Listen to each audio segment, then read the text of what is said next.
ପହରଦିନ ରାତିରେ ମୋତେ ହଠାତ୍ ବହୁତ ଜୋର ଜ୍ୱର ହେଇଗଲା। ଖାଲି ଜ୍ୱର ହେଲାନି ତ ଇନଷ୍ଟାଣ୍ଟ 12-15 ବୟସର ଛୁଆ ହେଇଗଲି ମୁଁ, ଡିସ୍ପାଇଟ୍ ବିଂ 30। ହଜବେଣ୍ଡ କାଲି ଅଫିସକୁ ଯିବା ପୂର୍ବରୁ ଘରର ସବୁ କାମ ସାରିକି ମୋ ପାଇଁ ଲଞ୍ଚ ବି ବନେଇକି ଗଲେ। ଖାଇବା ପାଇଁ ମୋତେ କୌଣସି ଅସୁବିଧା ନଥିଲା, କିନ୍ତୁ ମନଟା ସେଇ ପିଲାଦିନକୁ ଚାଲିଗଲା ଯେତେବେଳେ ପିଲାଦିନେ ଜ୍ୱର ହେଉଥିଲା।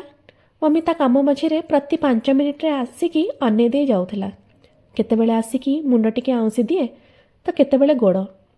କନଷ୍ଟାଣ୍ଟ ମନିଟରିଂରେ ରହୁଥିଲି ମୁଁ। ଡାଡ଼ି ଅଫିସରୁ ଆସିଲେ ମମିଠୁ ସବୁ ଅପଡ଼େଟ୍ ନିଅନ୍ତି, ଆଉ କେଉଁ ମେଡ଼ିସିନ ଖାଇବି ସବୁ ସେ ବୁଝନ୍ତି, ଆଉ ନେକ୍ସଟ ମର୍ଣ୍ଣିଂରେ କ'ଣ ଫଲୋ ହେବ ସେ ସବୁ ମମିକୁ ଇନଷ୍ଟ୍ରକ୍ସନ୍ ଦେଇ ଅଫିସ ଯାଆନ୍ତି। ଆମ ସାନ ଭଉଣୀ ଜୋକ ପରି ମୋ ଦେହରେ ଲାଗିକି ବସିଥାଏ। ଏବେ ମୁଁ ହାଇଦ୍ରାବାଦରେ, ଡାଡ଼ି ମମି ଆଉ ମୋ ଭଉଣୀଠୁ ଦୂରରେ, କିନ୍ତୁ ପିଲାଦିନର ସେଇ ସ୍ମୃତି ସବୁ ମନେ ପଡ଼ିଲା ଆଉ ଆଖିରେ ଲୁହ ଆସିଗଲା।